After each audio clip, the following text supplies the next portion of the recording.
He pakanga kei te haere I Wainganui I a Shane Jones, rāua ko Peter Sharples a te rātau mo te tūru Māori o Tāmaki Makaurau.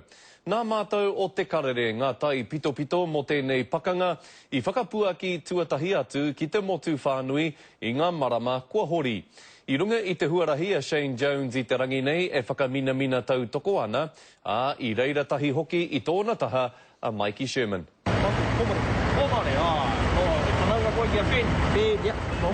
He tangata I mōhiotia nei e te motu whānui, kaore e roa e te katoa o Tāmaki.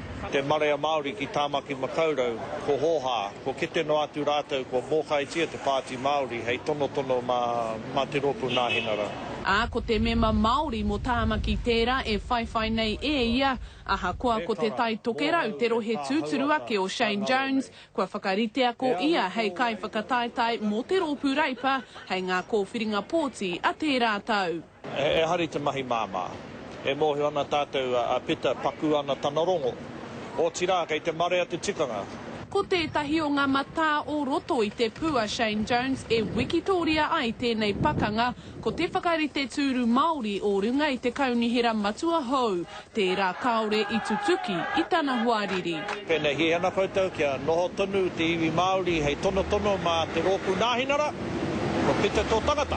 Pēnei hi ana koutou tini te kāwanatanga, nā tautoko hotia te rōpū reipa.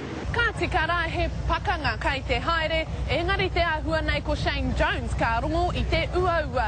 E ai ki ngā tatauranga 2,000 o ngā pōti 20,000, neke atu I te haurua I riro I a Peter Sharples. Mā te wānoa e whakahua ko Waikatohu, engari kua tīmata ke ngā wero. Mikey Sherman, Te Karere.